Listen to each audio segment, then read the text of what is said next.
headliners on GB News 11 PM every night. It's got 3 top comedians going through the next day's newspapers so you don't have to read them, which is great. That's a good point. He's lying. Maybe he's not lying. That's Headliners every night from 11 PM and 5 AM as well on GB News, Britain's news channel.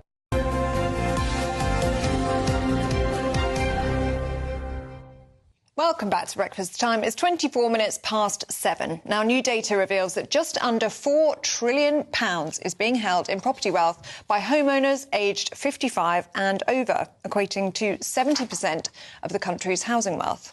Well, with younger generations struggling to get on the property ladder, the Treasury has previously suggested that raising property taxes could level the playing field.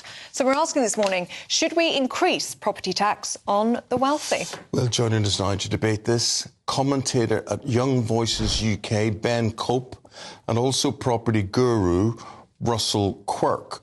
Russell, first of all, does this surprise you in any way? Before I go to Ben and get his reaction, one would have thought this is basically the natural order of things.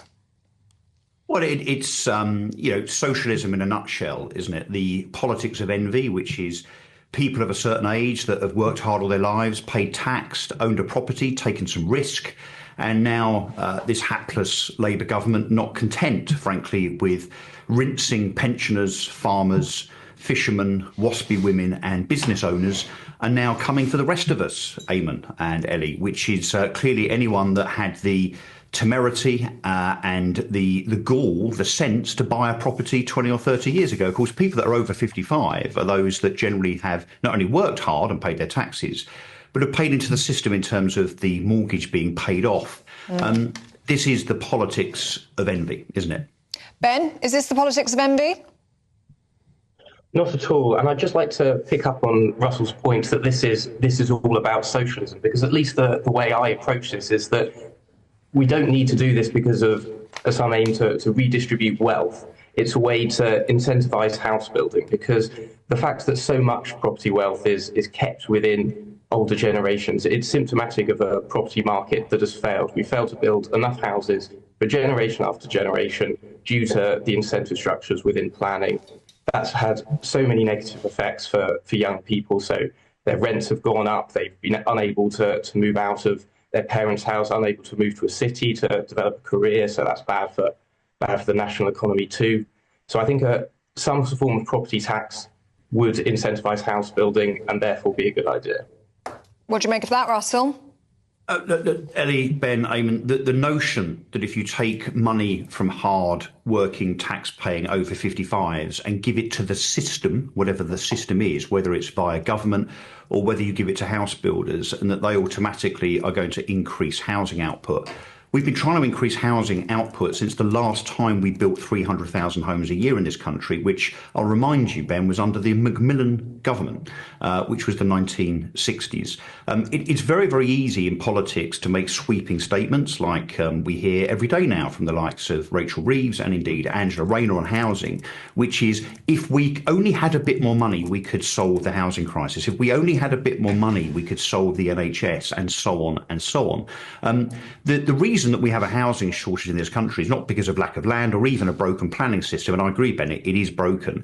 It's because it is effectively controlled by the top 10 house builders. What we need to do in terms of incentive is actually to lower taxes for SME builders. So those that build 20 or 30 homes a year, incentivise them, get Britain building, because no end of subsidy and taxing 55s is going to make Persimmon, Bellway, Taylor Wimpey and Bovis build more houses than they actually see fit from a P&L point of view. No, it's just you talking about the Macmillan era, and the 1960s was the last time I had this big boom of 300,000 houses.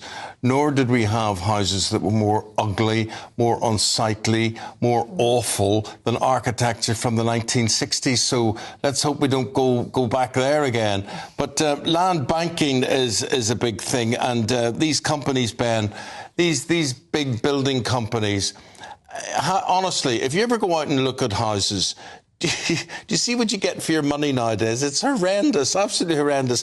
I remember going to see a flat one time, and I said, but the walls are curved. How could you put a wardrobe in here?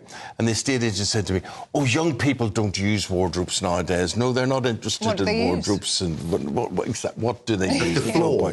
The floor. The floor. It's unbelievable that we're sold less and less for more and more, and no one cares. And these big top 10 house building companies, they have just creamed it off for years and years and years without actually doing the right social thing. Nobody does the right social thing. Nobody seems to care or do. And I'll just say this. In the 80s, when we were offered, my mother and father were offered the chance of buying our council house, we couldn't believe it. We actually couldn't believe it. We thought, well, we could actually own a house. We could own a house. And we bought this house between us all. In the house, there was mum and dad and 5 boys. And we bought it all, I think it was for about £8,000 or so. It'd probably be worth about 100,000 nowadays.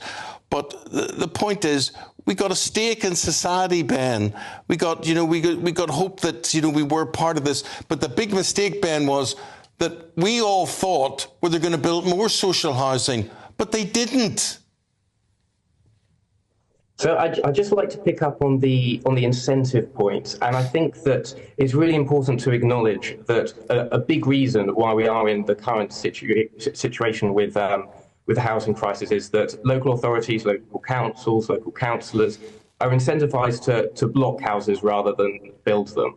And I think a property tax, specifically a land value tax, where a tax is levied on the value of the land itself, would be, and if that tax is then all of it goes, or the vast majority of it goes to local authorities, that would change the incentive structure dramatically, whereby they want to get more of this new tax, so therefore to do that they have to build more houses. So this is basically a free market solution to build more houses to solve all these problems that you're talking about. Okay. Ben, sorry, the councils simply don't build houses. There's only 3,000 council houses built a year now, as opposed to 300,000 back in the 60s.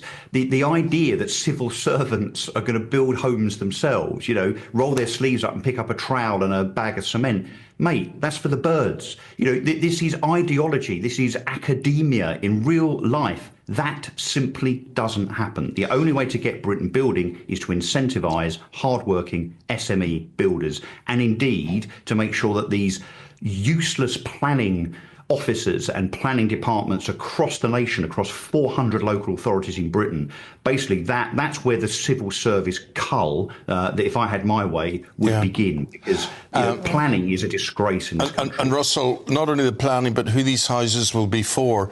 If they're actually for people who lived in this country, who invested in this country, who needed to get a break in this country and get a chance in this country, fine, well and good. But I just think they're going to go to people from all around the world, migrants who have come in, and they're going to move them from hotels to social housing that wasn't meant for them. And I just throw that question out there to gauge reaction from our audience. Thank you both very much indeed. Thank you very much. Thanks, Ben. Thanks, Russell. Good to see you both. Lots of you getting in touch on that debate already. Megan says older people have paid into the system so people like Ben can go to school until they're 18 and grandparents can help their children and grandchildren. Stephen says the problem with property tax